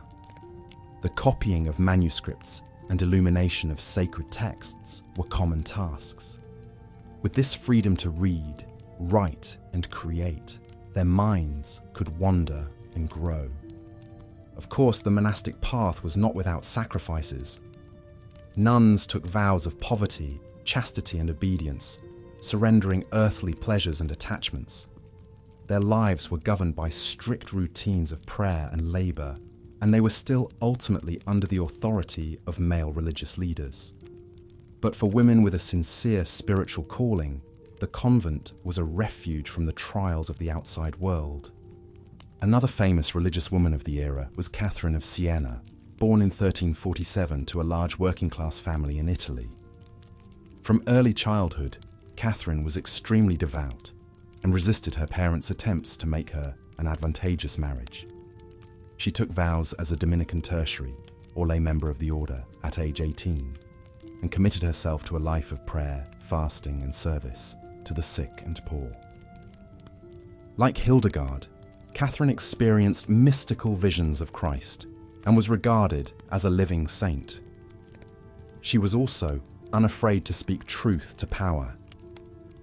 Through her passionate letters, she lambasted clergy for corruption and pushed for reform within the church. When the Pope fled Rome for Avignon due to political conflict, Catherine travelled to France and persuaded him to return to the Holy City. As the Great Schism tore Christendom apart with rival papal claimants, Catherine worked tirelessly to restore unity. Her spiritual memoir, The Dialogue, was groundbreaking for its intimate conversations with God at a time when the Church held itself as the necessary intermediary for the divine. Exhausted by her efforts and extreme asceticism, Catherine died at just 33, her body ravaged, but her soul at peace. Women like Hildegard and Catherine demonstrated the potential for intellectual and spiritual greatness, even within the constraints of their society. They channeled their faith into lives of purpose that transcended convention. While most medieval women could never dream of wielding such influence, the presence of these monastic scholars and mystics added a layer of complexity to the era's gender dynamics. For the vast majority, however, the church was more of a disciplining force than an elevating one. Parish priests and nuns worked to uphold rigid moral codes, especially around sexuality and propriety. Women's behaviour was tightly policed. They were to be obedient, chaste, and above reproach. Stepping outside these bounds could have brutal consequences.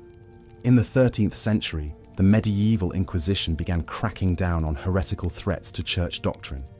While inquisitors targeted many groups, women were especially vulnerable to accusations of witchcraft and collusion with the devil.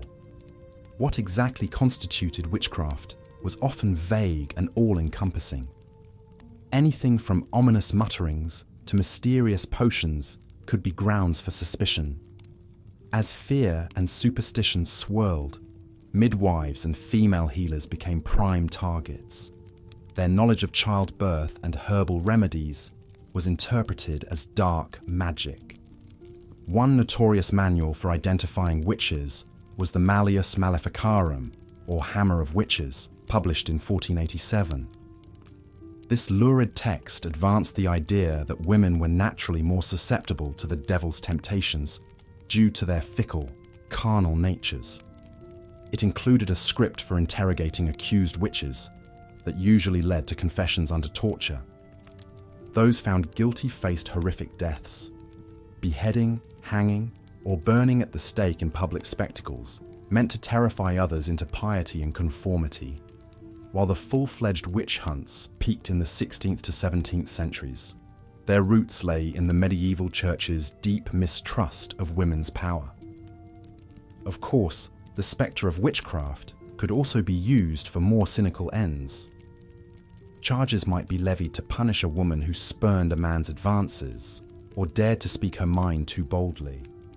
Widowed or single women living on the margins of society were common scapegoats. The vague nature of the crime made it a convenient pretense for removing inconvenient women. Beyond the most violent episodes, daily spiritual life centered on a steady stream of masses, feast days, and seasonal celebrations. Women were expected to be the pious heart of the family, tending to prayers and devotions. The cycle of church festivals structured the year: Advent, Christmas, Lent, Easter, Saints' Days. Much of a woman's free time revolved around preparing for these events. At the same time, traces of older pagan traditions endured and mingled with Christian practices. Medieval holidays often had raucous earthy elements like maypole dances and harvest revelry that the church tried to tame. Some women surely found ways to experience joy and release within these quasi-religious festivities. Ultimately, the church was a ubiquitous framework that medieval women had to navigate with extreme caution. It offered both an ideological justification for their subjugation and an occasional escape route from worldly demands. Women had to walk a razor's edge, meeting high expectations of virtue while facing perpetual suspicion. Conformity to religious doctrine was yet another constraint on their freedom. As we've seen, whether in the domestic sphere, the world of work, or the eyes of the church, medieval women faced relentless challenges. But even in this unforgiving landscape, some found ways to carve out meaning and exert agency, however small. In the final stretch of our journey through this distant yet resonant era, we'll meet a few more extraordinary women who managed to make their mark and consider how the medieval mindset continues to shape gender dynamics today. The road behind us is long and winding, but there are still revelations ahead. The days were long and arduous for medieval women, filled with a never-ending litany of chores and responsibilities. From sunup until sundown, a woman's work was truly never done. While their husbands and fathers toiled in the fields, plying their trades, or rode off to war, it fell to the women to keep the home fires burning. And burning, they kept them, rising before dawn each day to stoke the flames, cook the meals, tend to children, and care for the sick and elderly. There was little rest and even less recognition for the vital role women played in keeping their families and communities functioning. Their daily labours were seen as simply an extension of their womanly duties, as natural and expected as the rising and setting of the sun. A woman's worth was measured not by her intelligence, her talents, or her dreams, but by the sons she bore, the tidiness of her home, and the subservience she showed to her male betters. The few women who dared to step outside of these confining roles faced scorn, suspicion, and even outright danger. To be an independent woman, or God forbid an educated one, was to go against the very laws of nature in the eyes of medieval society. The weaker sex had their place, and woe betide any woman who strayed from it. But even within the rigid hierarchy that governed every aspect of a woman's existence, there were those who found ways to carve out a measure of agency and self-determination. Through sheer force of will, they made a way out of no way. They bent the rules that would constrain them, exploited the loopholes in the patriarchy, and when all else failed, they secretly subverted and undermined the system that sought to keep them down. These were the women who became healers and midwives, nuns and anchoresses, artists and writers. They were the ones who brewed ale and traded in the marketplaces, who spun and wove and built cottage industries that supported their families. They may not have overtly defied the status quo, but in their own quiet ways, they challenged it every single day.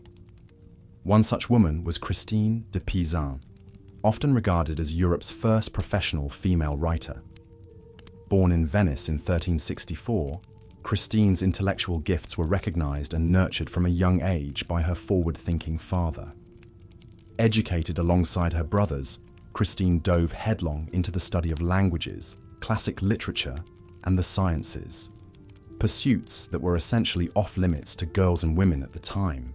When she was just 15, Christine's father arranged for her to marry a royal secretary at the French court. It was an auspicious match, and one that brought Christine into an exciting new world of politics, art, and scholarly discourse. For a time, the young bride revelled in the rarefied air of the royal court, attending salons and penning love ballads that earned her the admiration of her learned peers. But Christine's charmed life would soon be disrupted by a series of heartbreaking losses. First her father, and then her beloved husband, both died unexpectedly, leaving Christine a widow and single mother at the age of just 25. With no male protection or support, Christine and her children faced an uncertain future. Lesser women might have crumbled under the weight of such adversity, but not Christine de Pizan. With characteristic pluck and determination, she picked up her pen and parchment and went to work. At a time when few women could even read and write, Christine began producing poems, essays, and allegorical works at a prodigious rate. Her output was astounding, both for its sheer volume and its daring originality. What made Christine a truly revolutionary figure, however, was not just her literary prowess, but also her willingness to tackle subjects that were considered strictly off-limits for women. She wrote extensively about politics, war, and the role of women in society, boldly challenging the misogynistic attitudes of the day.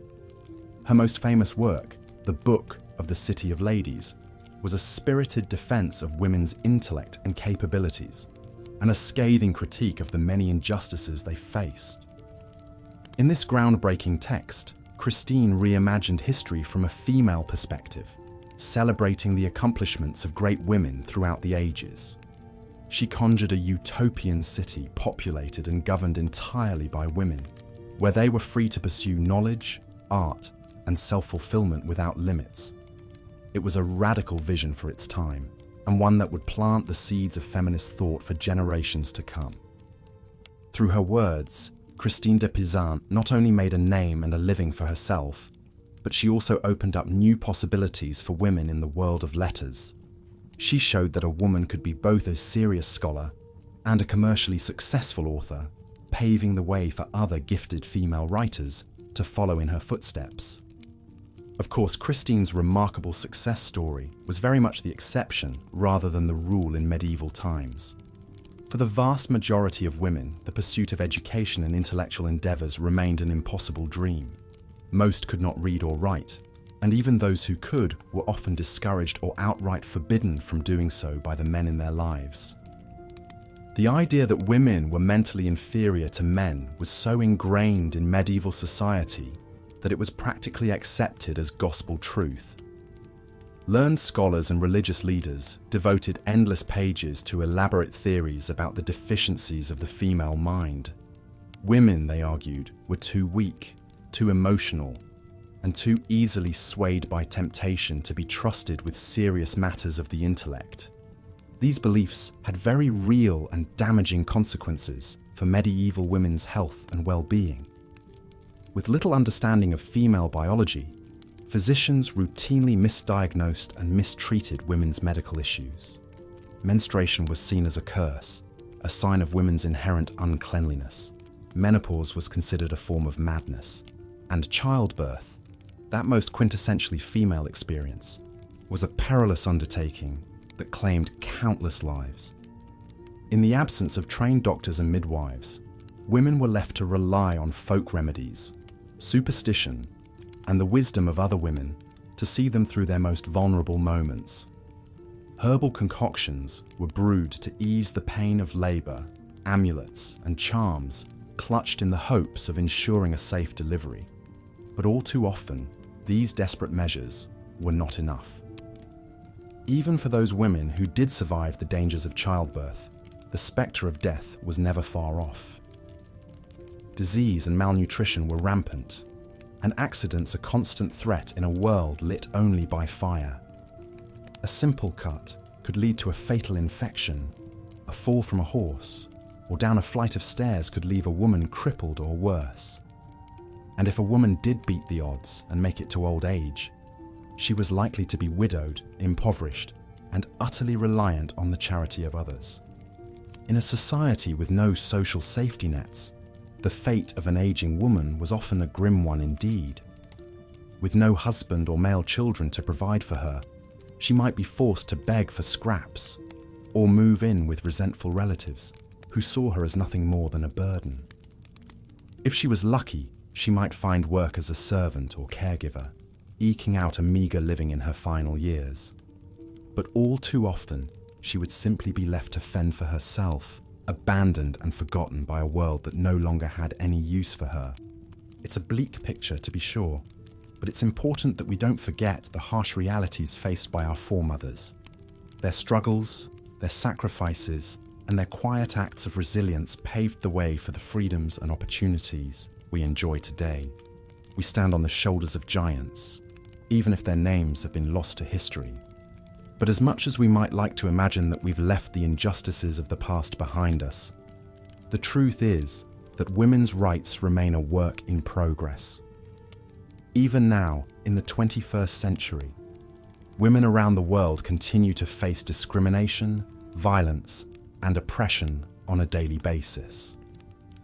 The specifics may have changed, But the underlying attitudes and power structures that enable such abuses are not so different from those of medieval times. We've come a long way, but we still have a long way to go. And as we continue the fight for true equality, we would do well to remember the women who came before us, the Christines and the Eleanors, the nameless mothers and daughters who endured unimaginable hardships and yet found ways to persevere. Their strength, their courage, and their indomitable spirit live on in each and every one of us. It falls to us to honor their legacy and to keep pushing forward until the day when every woman, everywhere, can live freely, fully, and without fear. So let us not look back on the lives of medieval women with pity or condescension, but rather with deep respect and admiration. Theirs was a world we can scarcely imagine, a world of unrelenting toil and unimaginable grief. And yet, in the face of it all, they found ways to carve out moments of joy, resilience, and even rebellion. They were the unsung heroes of their age, the ones who held up half the sky even as the weight of the world pressed down upon their shoulders. We owe them a debt that can never be fully repaid. But we can start by remembering their stories, by speaking their names, and by carrying on their fight. For as long as there is injustice in this world, as long as there are women who are denied their basic rights and dignity, their work will not be done, and neither will ours. So let us draw strength from their example, and let us never forget the sacrifices they made, so that we might one day live in a world where every woman can rise up and claim her place in the sun. It's a dream worth fighting for, and one that we must never stop pursuing, for the sake of our mothers, our sisters, our daughters, and all the generations of women yet to come. As we've seen, life for women in the Middle Ages was full of hardships and challenges that are difficult for us to fully comprehend today. From the moment they were born, girls faced an uphill battle in a world stacked against them. Childhood was a precarious time, with many not surviving past the age of 5 due to disease, malnourishment, and lack of medical knowledge. Those who did make it often had to grow up far too fast. For noble girls like Isabeau of Bavaria, the transition from childhood to adulthood could be especially abrupt. At the tender age of 15, Isabeau was sent from her home in Bavaria to France to wed King Charles VI, a man she had never met who was more than a decade her senior. Imagine the fear and trepidation she must have felt as she left behind everything familiar to embark on a journey to a foreign land and an uncertain future. Isabeau's marriage to Charles was arranged for political reasons, as was typical of the time. Love and personal compatibility were rarely factors in these contracts between powerful families. Instead, a woman's value was tied to her fertility and ability to produce male heirs to carry on the dynastic line. This placed enormous pressure on young brides like Isabeau. Complicating matters further, Isabeau's new husband Charles was not of sound mind. Prone to bouts of madness that could last for months at a time, he was in no state to rule his kingdom, let alone be a supportive partner. As a result, much of the burden fell on Isabeau's shoulders. Still practically a child herself, she was thrust into the demanding role of queen, expected to manage the royal household, host dignitaries, patronize the arts and charities, all while being pregnant or recovering from childbirth virtually every year. Remarkably, despite the instability of her husband and the scheming of power-hungry nobles around her, Isabeau managed to hold the French monarchy together through sheer force of will. She bore Charles several children, including the future Charles VII. When her husband was incapacitated by his fits of madness, she served as regent in his place, wielding authority normally reserved only for men. And as the 100 Years' War raged between England and France, she became an adept diplomat, negotiating treaties and even personally leading armies into battle while heavily pregnant. Isabeau's story is a testament to the resilience and resourcefulness of medieval women in the face of incredible adversity. But it also highlights how even the most privileged and powerful of women were still severely constrained by the patriarchal attitudes and institutions of the time. For the vast majority of women who were not born into nobility, daily life was a constant struggle of backbreaking labor and drudgery.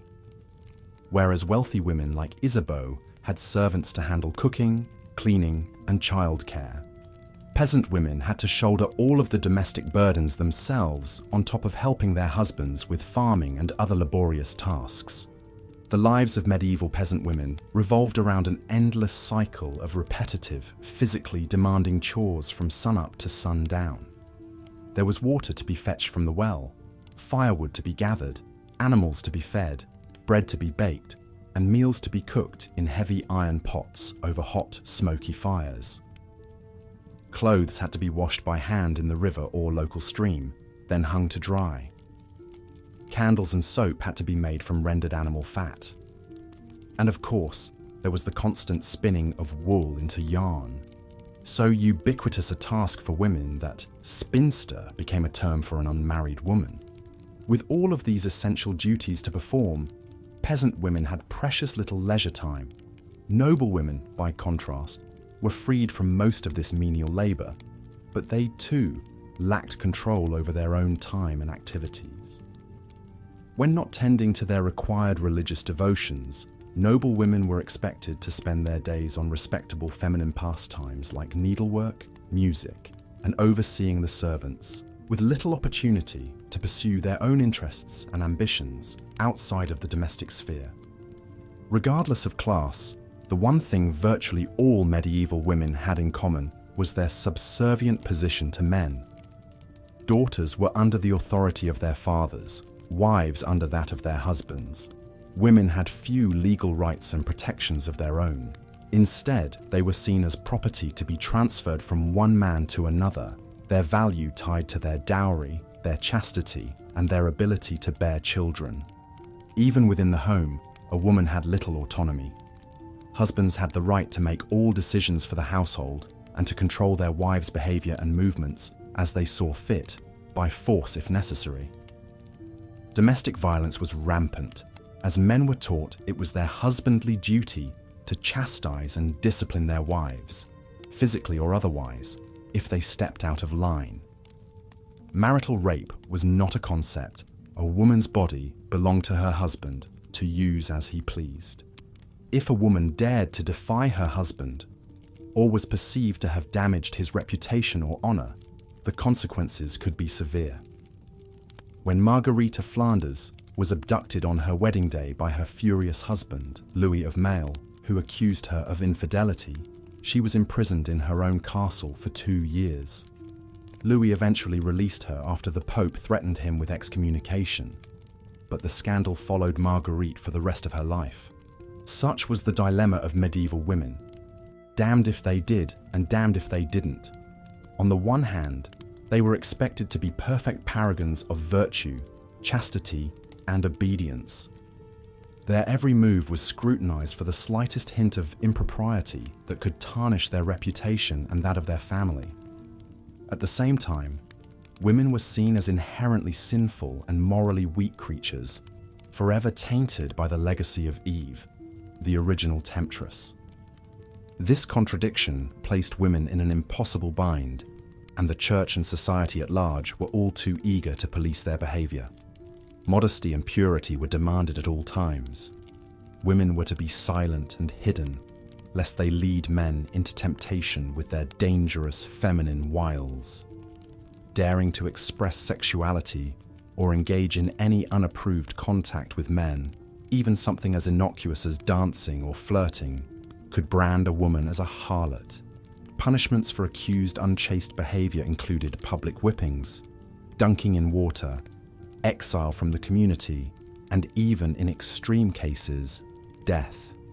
As we can see, life for the medieval woman was in many ways a lose-lose situation. Isolated, disempowered, and trapped in rigid roles and expectations, women had to tread a razor-thin line in a world where the deck was stacked against them. But even in the face of such oppression and hardship, medieval women found ways to carve out meaningful lives and to shape their world in ways big and small. Take Christine de Pizan, for example. Born in Venice in 1364, Christine had the good fortune to be the daughter of a scholar who encouraged her intellectual curiosity from a young age. Well educated and fluent in several languages, Christine was a rarity among medieval women. When her husband died, leaving her a widow at 25, Christine did something even more extraordinary for the time. She became Europe's first professional female author, writing poems, books, and treatises that challenged the misogynistic attitudes of the day and argued for the equality of the sexes. In her most famous work, The Book of the City of Ladies, Christine creates an allegorical city inhabited by women of virtue and achievement throughout history. By celebrating the accomplishments and worth of women at a time when they were more often denigrated, Christine planted the seeds of what we might now call feminism. Her revolutionary ideas would go on to influence thinkers for generations to come. Christine was not the only medieval woman to break the mold. Hildegard of Bingen was a 12th century German abbess who made pioneering contributions to fields as diverse as theology, medicine, botany, and music composition. Joan of Arc, the teenage peasant girl who led the French army to improbable victories in the 100 Years' War, became a legendary heroine and an enduring symbol of female power. These exceptional women hint at the untapped potential and strength of so many of their contemporaries, whose names and deeds have been lost to history. It's easy to get lost in the litany of the obstructions and abuses medieval women faced, and to overlook their indomitable spirit in the face of adversity. Yes, their hardships and circumstances were in many ways appalling from our modern vantage point. But we shouldn't lose sight of their humanity, tenacity, and courage as well. Life for the average medieval woman was defined by grueling work, suffocating limitations, and the ever-present threat of violence. And yet they persisted and endured. Through ingenuity and grit, through finding meaning and connection where they could, through the bonds of family and female friendship, these women survived and even thrived as best they could against the odds. Theirs is a legacy that is often neglected and undervalued, relegated literally to the margins of history books in favor of the deeds of great men. But taking the time to learn about and reflect on the daily struggles and triumphs of medieval women enriches our understanding of the human experience. It puts our own modern-day lives and lingering gender imbalances in perspective. And it reminds us of the strength and resilience of the so-called fairer sex, who have always been the backbone and lifeblood of human society, regardless of the recognition and freedoms granted or denied them. The plight of medieval women can perhaps be best summed up by Christine de Pizan when she lamented in the Book of the City of Ladies, "No matter which way I turn, no matter where I cast my eyes, I see nothing but the cruelty of men towards women. And yet God knows, women are not of a different species from men. They are human beings, just as much as men are." Though separated from us by centuries, Christine's words still ring painfully true. Medieval European women may have endured especially trying circumstances, but the basic inequalities and attitudes that constrained them have echoed across continents and eras. The fight for true female empowerment and equality is in many ways the defining struggle of human history, one that continues to this day. But as we reflect back on and honour the lives of medieval women, lives of endless labour, of stifling limitations, and also of indomitable fortitude, we can draw strength and inspiration from their example. They remind us of how far we've come and how far we have yet to go. As we've seen, women in medieval times faced immense challenges and oppression in nearly every aspect of their lives. From the moment they were born, girls were at a disadvantage, seen as a burden on their families. Many did not survive infancy due to poor medical care, malnutrition, and unsanitary living conditions. Those who did live past childhood had difficult roads ahead of them.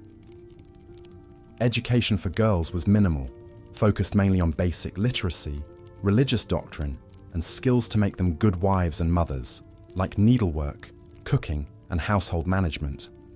Unlike their brothers, girls weren't taught more academic subjects or allowed to pursue professions. Their path in life was limited and predetermined. Even more restrictive were the early marriages that most girls were subjected to, usually in their early to mid-teens. These arranged unions were made to cement political alliances or business deals between powerful families, with little regard for the desires of the young bride. She was essentially being traded as property from her father to her new husband. One poignant example is the story of Isabeau of Bavaria. At the tender age of 15, she was sent from her home in Bavaria to marry King Charles VI of France, a man she had never met who was many years her senior. Leaving behind everything familiar, she had to adapt to a foreign court and an unstable husband prone to fits of madness. As queen, Isabeau was thrust into a role of great responsibility, expected to exert a calming influence on her volatile spouse and produce male heirs to secure the royal line. All of this as a lonely teenage girl in a strange land. Her youth and lack of power in her marriage left her vulnerable to schemes and manipulation by other nobles. While Isabeau's tale is singular in its royal setting, in many ways it represents the lack of agency most medieval women experienced when it came to their marriages. A girl's father or brothers generally arranged her marriage, using it to improve the family's social standing and forge advantageous connections. Her consent was not required or even considered important.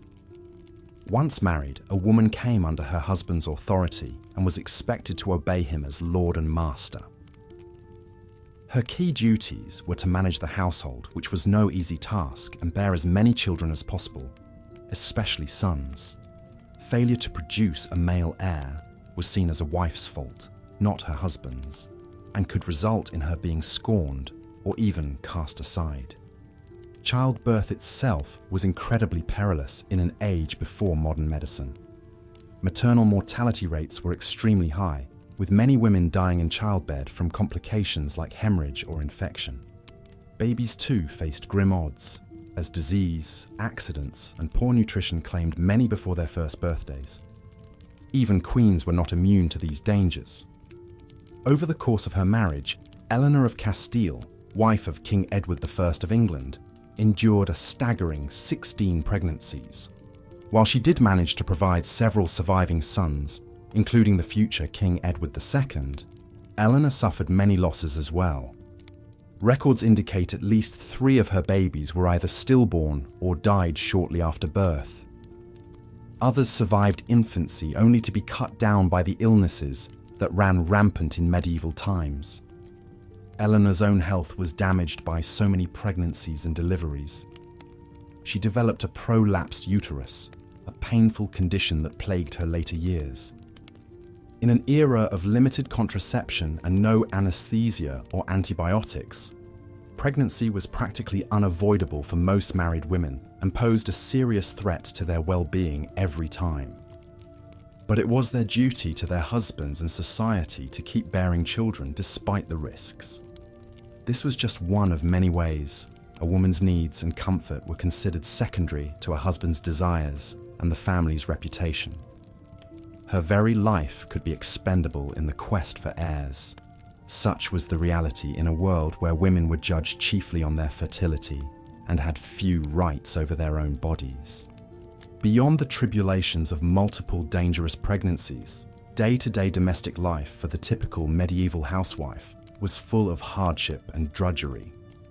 She was essentially on call 24 hours a day, 7 days a week, responsible for cooking, cleaning, child-rearing, sewing and mending clothes, tending kitchen gardens and livestock, preserving food, and more. Hers was an existence of never-ending toil, with infrequent breaks for rest or leisure. Up before dawn to stoke the fires and begin morning chores, She rarely stopped working until the rest of her family went to bed. Forget any notions of me time. A woman's schedule revolved completely around serving her husband and children. Depending on her family's social class, a housewife might have a maidservant or two to assist her, but their presence often meant additional work in training and supervising them. Lower-class women, of course, lacked this luxury and had to shoulder their heavy burdens alone. In cramped quarters with poor ventilation, she sweated over open hearth fires and cauldrons, hauling heavy pots of water and breathing in smoke. Laundering clothes and linens was an arduous, time-consuming process involving vats of boiling water, lye soap, and a washing board to scrub out stains. No convenient appliances like washing machines or vacuums, just pure elbow grease. Given the lack of indoor plumbing, disposing of chamber pots and cleaning privies was another lovely task, as was hauling water from the nearest well or stream for cooking, bathing, and household use. Forget running taps. She lugged heavy buckets back and forth umpteen times a day. Preparing meals was a constant cycle without modern methods of food preservation and storage. No popping something in the microwave or opening a can. Cooking from scratch took hours and required planning ahead to make sure ingredients were on hand. Slaughtering and butchering animals, plucking fowl, smoking meats, curing fish, more delightful jobs that fell to the woman of the house. Then there was the making and mending of garments. In an age before ready-to-wear or store-bought clothing, a housewife had to create wardrobes for her entire family, right down to the brays. Spinning yarn, weaving fabric, cutting and sewing. A single piece could take weeks to complete. When clothes inevitably wore out, she'd patch and darn them to get a bit more use before starting again. Toss in childcare, kitchen gardening, tending the sick with herbal remedies, perhaps making cheese, candles, or ale for extra income, and you begin to get the picture. Managing a medieval household was a massive undertaking requiring stamina, skill, and self-sacrifice. It left little room for anything else. Even women of noble rank, with more servants at their disposal, were still expected to oversee these affairs and pitch in with needlework and such. They might escape some of the roughest chores, but their lives were still enormously circumscribed compared to their husbands. While he got to ride off on business, politics, or warfare, she was mostly stuck at home minding the domestic front. So from wealthiest to poorest, women in the Middle Ages faced unrelenting labour with precious little rest, assistance, or appreciation. Rising earlier and working later than their spouses in most cases, yet always deferring to male authority. A woman's work was truly never done. Not that she got much credit for keeping everyone else clothed, fed and functioning. Continuation of script, part 8 of 8.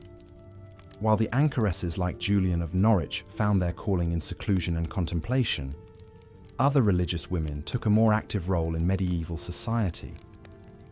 The growth of the mendicant orders in the 13th century, particularly the Franciscans and Dominicans, opened up new opportunities for women to serve God and their communities. These orders welcomed lay sisters known as tertiaries, who took vows of chastity and service, but lived and worked in the secular world, rather than cloistered away in convents. Tertiaries ran hospitals, taught children, and cared for the poor and sick. They had more freedom of movement and association than enclosed nuns. One notable tertiary was Saint Catherine of Siena, born in 1347 to a large Italian family. From a young age, Catherine was drawn to an intense spiritual life of fasting and self-denial. Against her parents' wishes, she joined the Dominican tertiaries in her late teens. Unusually for a woman of her time, Catherine learned to read and write. She began corresponding with church leaders, offering advice and admonishment. She even rebuked the Pope for living in France rather than Rome. Imagine the audacity it took for a young laywoman to criticize the Vicar of Christ himself. Yet miraculously, the Pope listened. Swayed by Catherine's piety and wisdom, Pope Gregory XI returned the papacy to Rome in 1377, ending the Avignon papacy. Saint Catherine was not only bold in confronting the powerful, but also tender in comforting the lowly. During the plague outbreak in Siena, she nursed the sick and dying, dressing their oozing sores without any thought for her own safety. She saw Christ in the face of every suffering soul. Though Catherine and her fellow tertiaries did much good, they still lived and worked within a strict patriarchal system that limited women's voices. Only the most exceptional could rise to positions of influence, and always under the authority of male superiors. Most medieval women, of course, were not destined for sainthood or political influence. They simply toiled day after day, bearing as best they could the many hardships and restrictions placed on their sex. It's difficult for us in the modern day to fully grasp the lack of agency women had over their own lives and bodies. From birth until death, a woman belonged to the men in her life, first her father, then her husband, perhaps her son in widowhood. She had little say in whom she would marry, how many children she would bear, or what labour she would do. Education, property rights, and legal recourse against abuse were all heavily circumscribed. And yet, to paint medieval women as merely passive victims of oppression does not do justice to their full humanity. Within their narrow spheres, they found ways to carve meaning and wield what power they could. They formed supportive networks with female friends and relatives. They took pride in their children, their handiwork, their piety. In everyday acts of resilience, a village woman going out to gather herbs to heal her sick child, an abused wife seeking sanctuary in a convent, a nobleman's daughter sweet-talking her father into a slightly later marriage. We see the unsung strength of the medieval woman. She may have had little control over the wider tides of history, politics, and religion that shaped her world. But in her daily life, she did what she needed to do to survive, and, if she was very lucky, to find moments of joy and purpose. One small pleasure that was acceptable for women was, in fact, storytelling. In the castles, women might regale each other with romantic tales of brave knights and their lady loves as they worked at their embroidery. In the villages, as the women spun and wove, they would share old legends and fairy tales passed down from their mothers and grandmothers. Telling stories was a way to entertain, to teach lessons, to dream of a world that was a little bit brighter and more hopeful than the drudgery of their daily lot. So although they left behind few written records in their own voices, the medieval women still shaped our culture through the stories they curated and kept alive, even in the darkest of times. In a way, the act of you and I engaging with history like this continues that lineage, spinning tales of people long gone, wondering about their struggles and their small victories, stitching together a more vivid understanding of our shared human experience. As we come to the end of our journey through the lives of medieval women, I invite you to sit with that understanding for a moment. Imagine all the women, the queens and the peasants, the nuns and the Brewsters, the teenagers wed to grandfathers and the weary old widows. Imagine them all as fully real people with fears and foibles and moments of surprising gumption, not so different from you or I. And as you drift off to sleep, I hope you'll dream of them. Dream of the ways, big and small, they shaped their world and paved the way for the freedoms we enjoy today. Honor their memory, even as we work to build a world where all people, regardless of gender, have the opportunity to live freely and chart their own destinies. Thank you so much for joining me on this journey through the forgotten corners of history. If you found it meaningful or relaxing, I hope you'll like this video and subscribe for more deep dives into the fascinating, frustrating, quietly inspiring tales of our shared past. There are so many stories left to tell, and I look forward to dreaming them with you. Sweet dreams.